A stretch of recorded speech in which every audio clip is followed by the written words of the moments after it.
ಯಾಕೋ ಮಳೆ ಬರೋ ಥರ ಇದೆ. ಹೆಂಗಿದೆ ಗೈಸ್ ವ್ಯೂ? ಯಾವುದೋ ಅಮೆಝಾನ್ ಫಾರೆಸ್ಟ್ಗೆ ಹೋದಂಗಿಲ್ಲ.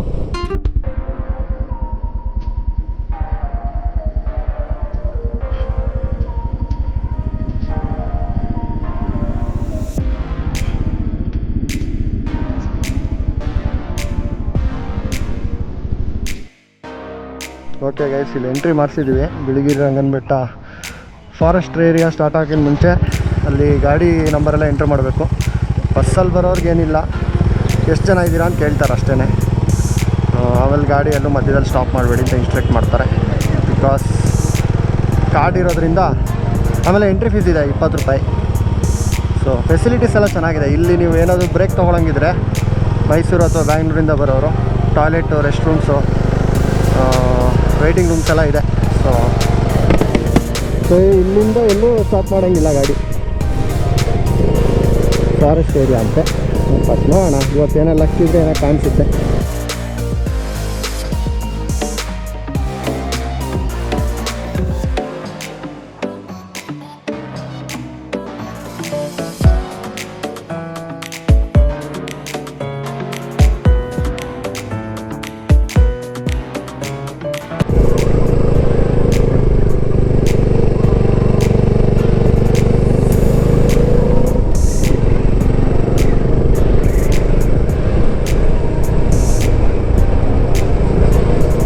ಸೇಮ್ ಏನು ಡಿಫ್ರೆನ್ಸ್ ಇಲ್ಲ. ನೀವು ಆ ಕಡೆ ಬನ್ನೇರುಘಟ್ಟ ಸೈಡ್ ಹೋದ್ರೂ ಅಥವಾ ಬಂಡೀಪುರ ಸೈಡ್ ಹೋದ್ರೂ, ನಾಗರಹೊಳೆ ಸೈಡ್ ಅಂದರೆ ನಮ್ಮ ಪಿರಿಯಾಪಟ್ಟಣದಿಂದ ಆ ಕಡೆ ಆನೆಚೊಕ್ಕೂರು ಸೈಡ್ ಕನೆಕ್ಟ್ ಆಗುತ್ತಲ್ಲ, ಆ ರೋಡ್ಸು, ನಮ್ಮ ಬಂಡೀಪುರ ರೋಡ್ಸು, ಇನ್ನು ನಮ್ಮ ಮಧುಮಲೈ ರೋಡ್ಸು, ಈ ಕಡೆ ಬಿಳಿಗಿರಿ ರಂಗನ ಬೆಟ್ಟ ರೋಡ್ಸು ಎಲ್ಲ ಒಂದೇ ಫೀಲಿಂಗ್ ಕೊಡುತ್ತೆ.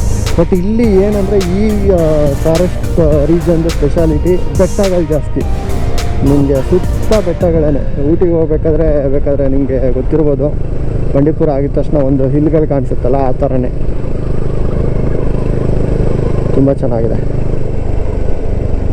ನೋಡೋಣ, ಆದರೆ ಬಿಳಿಗಿರಿ ರಂಗನ ಬೆಟ್ಟದಿಂದ ಕೇಗುಡಿಗೆ ಹೋಗ್ಬಿಟ್ಟು ಬರೋಣ. ಅಲ್ಲೊಂದು ಲೇಕ್ ಥರ ಇದೆಯಲ್ಲ ನೀರಿಂದು, ಅಲ್ಲಿ ತನಕ ಹೋಗ್ಬಿಟ್ಟು ಯೂಟರ್ನ್ ನೋಡ್ಕೊಂಡು ಸೀದಾ ಬೆಂಗಳೂರಿಗೆ ಹೋಗೋಣ.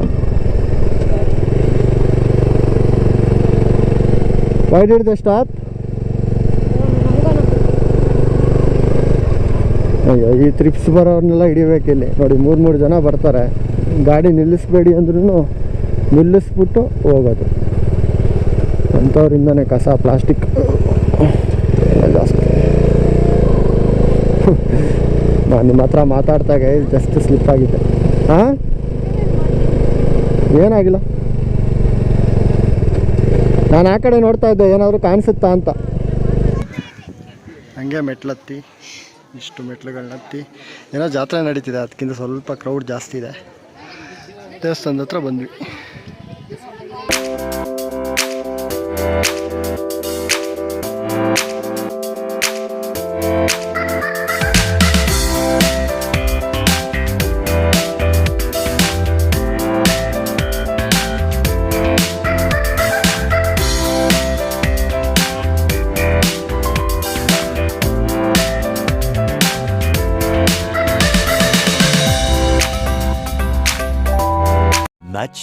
Much later. ಪ್ರಾಬಬ್ಲಿ ಲಾಕ್ಡೌನ್ ಇರುವಾಗ ಏನಾದರೂ ಪರ್ಮಿಷನ್ ತೊಗೊಂಡು ಈ ಕಡೆ ಬಂದಿದ್ರೆ ಗ್ಯಾರಂಟಿ ಪ್ರಾಣಿಗಳು ಸಿಗ್ತಾ ಇತ್ತು. ಯಾಕಂದರೆ ವೆಹಿಕಲ್ ಮೂವ್ಮೆಂಟೇ ಇರ್ತಿರ್ಲಿಲ್ವಲ್ಲ. ಬರ್ಬೋದು ಈ ಸ್ಟ್ರೆಚ್ಚಲ್ಲಿ ಹೋದ್ಮೇಲೆ ಏನಿದೆ ಕೇಗುಡಿಲಿ ಅಂತ ಏನಿಲ್ಲ ಗೈಸ್. ಒಂದು ಜಂಗಲ್ ಸ್ಟೇ ರೆಸಾರ್ಟ್ಸ್ ಇದೆ, ಗೌರ್ಮೆಂಟ್ ಏನೋ ರನ್ನಿಂಗ್ ರೆಸಾರ್ಟ್ಸ್. ಅದೇನೋ ನೀವು ಬುಕ್ಕಿಂಗ್ ಮಾಡ್ಕೊಬೇಕು ಅಂದರೆ ಒಂದು ತಿಂಗಳು ಮುಂಚೆ ಬುಕ್ಕಿಂಗ್ ಮಾಡ್ಕೊಬೇಕು. ಈಗ ಸದ್ಯಕ್ಕೆ ರೂಮ್ಸ್ ಎಲ್ಲ ಅದರಲ್ಲಿ ಖಾಲಿ ಇಲ್ಲ. ಆಮೇಲೆ ಸಣ್ಣದಾಗ ಒಂದು ಲೇಕ್ ಇದೆಯಂತೆ, ಅಷ್ಟೇ. ಅದನ್ನ ನೋಡ್ಕೊಂಡು ಹಂಗೆ ಯೂಟರ್ನ್ ಮಾಡ್ಕೊಂಡು ಸೀದಾ ಬರೋದು ಅಷ್ಟೇ. ಆ್ಯಕ್ಚುಲಿ ಸಫಾರಿ ನಾರ್ಮಲ್ ಟೈಮಲ್ಲಿ ಇದೆ. ಈಗ ಕೋವಿಡ್ ರಿಸ್ಟ್ರಿಕ್ಷನ್ ಇರೋದ್ರಿಂದ ಸಫಾರಿ ಸದ್ಯಕ್ಕೆ ಅಲ್ಲಿ ಇಲ್ಲ ಅಂತ ಕೇಳ್ಪಟ್ಟೆ. ಯಾಕಂದರೆ ಅಲ್ಲಿ ಬಿಳಿಗಿರಿ ರಂಗನ ಬೆಟ್ಟ ದೇವಸ್ಥಾನದ ಹತ್ರ ವಿಚಾರಿಸಿದ್ವಿ, ಅಲ್ಲಿ ಹೇಳಿದ್ರು ಸಫಾರಿ ಇಲ್ಲ, ಬಟ್ ನೀವು ಆರಾಮಾಗಿ ನೋಡ್ಕೊಂಡು ಕೇಗುಡಿನ ಅಲ್ಲಿ ಲೇಕ್ ಥರ ಏನೋ ಇದೆ ನೋಡ್ಕೊಂಡು ವಾಪಸ್ ಹಂಗೆ ಬರ್ಬೋದು. ಸ್ಟ್ರೆಚ್ ಚೆನ್ನಾಗಿದೆ, ಲಕ್ ಏನೋ ಇದ್ರೆ ಆನೆಗಿನೇ ಕಾಣಿಸುತ್ತೆ ಅಂತ. ಸ್ಟ್ರೆಚ್ಚು ಖುಷಿ ಆಯಿತಾ? ನನ್ನ ವೈಫ್ ಅಂತೂ ಫುಲ್ ಹ್ಯಾಪಿ. ಯಾವಾಗಲೂ ಬೈಕ್ ರೈಡ್ ಅಂದರೆ ಅಂತಿರ್ತಾಳೆ. ಫಸ್ಟ್ ಟೈಮ್ ಡಾಮಿನರ್ ತೊಗೊಂಡ್ಮೇಲೆ ಹೋಗ್ತಾ ಇರೋದು. ಯಾಕಂದ್ರೆ ಥಂಡರ್ಬರ್ಡ್ನ ಭಾರಿ ಮಿಸ್ ಮಾಡ್ಕೋತಿದ್ದೆ ಅಂತ ಯಾವಾಗಲೂ ಹೇಳ್ತಿರ್ತಾಳೆ.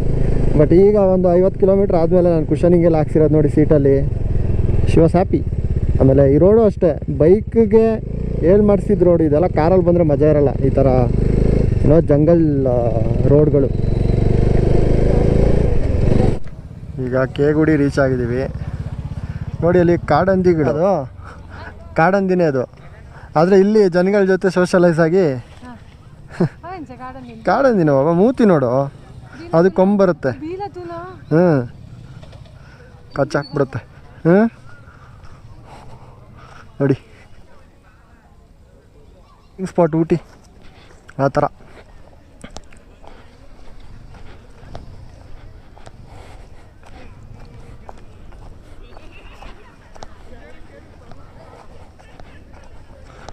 ನಾನು ಹೇಳ್ದಂಗೆ ಸೆಕೆಂಡ್ ಸ್ಯಾಟರ್ಡೇ, ಆಮೇಲೆ ಈ ಗಣಪತಿ ಹಬ್ಬ, ಶ್ರಾವಣ ಶನಿವಾರ ಎಲ್ಲ ಮಿಕ್ಸ್ ಆಗಿ ಇಷ್ಟು ಕ್ರೌಡ್. ನೋಡಿ ಬಾಬಾ ಅಲ್ಲೆಲ್ಲ ರೂಮ್ಸ್ ಕೊಡ್ತಾರೆ IB ಅವ್ರಿಗೆ, ಅಂದರೆ ಗೌರ್ಮೆಂಟ್ ಆಫೀಷಿಯಲ್ಸ್ಗೆ ಬುಕ್ಕಿಂಗ್ ಮಾಡಿಕೊಂಡ್ರೆ. ಇದು ಅವ್ರ ಸ್ಟಾಫ್ ಅನಿಸುತ್ತೆ. ಬಟ್ ಕೇಗುಡಿಲಿ ಒಂದು ಜಂಗಲ್ ಇದೆ, ರೆಸಾರ್ಟ್ಸ್ ಇದೆ ಗೌರ್ಮೆಂಟದು. ಒಂದು ಆ ಕಡೆ ಒಂದು ತಿಂಗಳು ಮುಂಚೆ ಬುಕ್ ಮಾಡಿಕೊಂಡ್ರೆ ಸಿಗುತ್ತೆ. ಅವ್ರದ್ದೇ ಸಫಾರಿಗೆ ಸ್ಟಾಪ್ ಆಗಿರೋದ್ರಿಂದ ನನಗನ್ಸುತ್ತೆ ತೊಗೋತಿಲ್ಲ ಅವ್ರು ಬುಕ್ಕಿಂಗ್ ಅಂತ. ಗುಡಿಗೆ ಬಂದರೆ ಇದೆ lake last point. But crazy ಆಗಿದೆ ಗೈಸ್.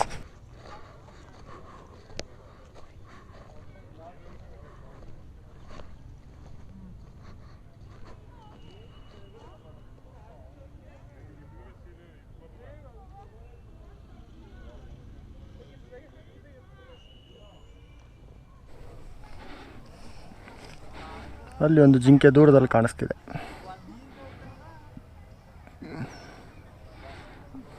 ಮುಂಚೆ ಇದು ಆ್ಯಕ್ಚುಲಿ ಮುಂಚೆ ಆನೆಗಳು ಕುಡಿಯೋ ಜಾಗ ಥರ ಇದೆಲ್ಲ, ಇದು ಟ್ಯಾಂಕು ಹಂಗೆ ಮಾಡೋದು ಸಫಾರಿಗೆ ಹೋದಾಗೆಲ್ಲ ನೋಡಿದೆ ಅಲ್ಲಿ. ಬಟ್ ಈಗ ಇದನ್ನು ಒಂಥರ ಪ್ರವಾಸಿ ಸ್ಥಳ ಥರ ಮಾಡ್ಕೊಂಡ್ಬಿಟ್ಟಿದ್ದಾರೆ, ಜಂಗಲ್ ರೆಸಾರ್ಟ್ಸ್ ಎಲ್ಲ ಬಂದುಬಿಟ್ಟು. ಬಟ್ ವರ್ತು ಒಂದು ಆಲ್ಮೋಸ್ಟ್ ಬ್ಯಾಂಗ್ಳೂರಿಂದ ಒಂದು 4 hours ಆಗುತ್ತೆ BR ಹಿಲ್ಸ್ ಇದು ನೋಡೋಕ್ಕೆ. ಇಷ್ಟು ದೂರ ಬಂದ್ರೂ ಒಳ್ಳೆ ರೈಡ್ ಆಗುತ್ತೆ. ಆಮೇಲೆ ನಿಮಗೆ BR ಹಿಲ್ಸ್ ಟೆಂಪಲ್ ನೋಡ್ದಂಗೆ ಆಗುತ್ತೆ. ಈ ಕಡೆ ಒಂದು, ಯಾಕಂದರೆ ಸಿಟೀಲಿ ಇದ್ದಿದ್ದು ಒಂದು ಸಲ ಆದರೂ ಅಪ್ಪ ಕಾಡು ಮಧ್ಯೆ ಗಾಡಿ ಹೊಡಿಯೋಣಪ್ಪ ಅಂತ ಒಂದು ಆಸೆ ಇರುತ್ತಲ್ಲ, ಆ ಥರ ಅನಿಸಿದ್ರೆ ನೀವು ಕೇಗುಡಿ ಸೈಡ್ ಬರ್ಬೋದು. ಬಂದು ನಿಮ್ಮ ಫ್ರೆಂಡ್ಸ್ ಜೊತೆ ಅಥವಾ ಫ್ಯಾಮಿಲಿ ಜೊತೆ ಎಂಜಾಯ್ ಮಾಡ್ಕೊಂಡು ಹೋಗ್ಬೋದು. ರೋಡ್ ಸ್ವಲ್ಪ ಕಂಜೆಸ್ಟೆಡ್ ಚಿಕ್ಕದು, ಬಟ್ ಸುತ್ತ ಫಾರೆಸ್ಟ್ ಮಧ್ಯದಲ್ಲಿ 40 kilometers ಸ್ಟ್ರೆಚ್ಚು, ಒಂಥರ ತುಂಬ ಖುಷಿ ಕೊಡುತ್ತೆ. ನಾವು ಬರ್ತಾ ಕೊಳ್ಳೇಗಾಲ ಸೈಡ್ ಬಂದ್ವಿ. ಈಗ ಚಾಮರಾಜನಗರ ಮೇಲೆ ಹೋಗ್ತಾಯಿದ್ದೀವಿ. ಯಾರೋ ಅಲ್ಲಿ ಬಾಯ್ಸ್ ಸಜೆಸ್ಟ್ ಮಾಡಿದ್ರು, ಈ ಕಡೆನೂ ವೈಲ್ಡ್ ಲೈಫ್ ಥರ ಏನೋ ಚೆನ್ನಾಗಿದೆ, ಏನಂಗೆ ಮತ್ತೆ ವಾಪಸ್ ಹಂಗೆ BR ಹಿಲ್ಸ್ ಮೇಲೆ ಹೋಗ್ತೀರಾ, ಚಾಮರಾಜನಗರ ಮೇಲೆ ಹೋಗಿ ಅಂತ. ಸೊ ಬ್ಯಾಂಗ್ಳೂರಿಗೆ ಚಾಮರಾಜನಗರ ಮೇಲೆ ಹೋಗ್ತಾಯಿದ್ವಿ. ಏನು ಸೂಪರಾಗಿದೆ ಅಂದರೆ ರೋಡು, ಏನಂದರೆ ಆ ಕಡೆಯಿಂದ ಹೋಗ್ತಾ ನಮಗೆ ಫುಲ್ಲು ಕಾಡು, ಈ ಕಡೆ ಬ್ಯಾಂಗ್ಳೂರು ಕಡೆ ಹೋಗ್ತಾ ಫುಲ್ಲು ಅಂದರೆ ಚಾಮರಾಜನಗರ ಮೇಲೆ, ಆ ಕಡೆ ಕೊಳ್ಳೇಗಾಲ ಸೈಡ್ ಮೇಲೆ ಹೋಗ್ತಾ ಫುಲ್ ಕಾಡು, ಈ ಕಡೆಯಿಂದ ಹೋಗ್ತಾ ಫುಲ್ಲು ನಮ್ಮ ವ್ಯೂ ಪಾಯಿಂಟ್ಸ್. ಸಕ್ಕತ್ತಾಗಿದೆ. ಏನೋ ಇದು ಹಾಯಾಗಿದೆ, ನೂರು ಕನಸಿಗೆ ರಂಗೇರಿದೆ, ಸಣ್ಣ ಸಣ್ಣ ಆಸೆಗೆ ಜೀವ ಬಂದಂತಿದೆ, ಇದ್ದಕ್ಕಿದ್ದ ಹಾಗೆ ಖುಷಿ ಕಣ್ತುಂಬಿದೆ. ಯಾಕೋ ಮಳೆ ಬರೋ ಥರ ಇದೆ. ಹೆಂಗಿದೆ ಗೈಸ್ ವ್ಯೂ? ಯಾವುದೋ ಅಮೆಝಾನ್ ಫಾರೆಸ್ಟ್ ಹೋದಂಗಿಲ್ಲ.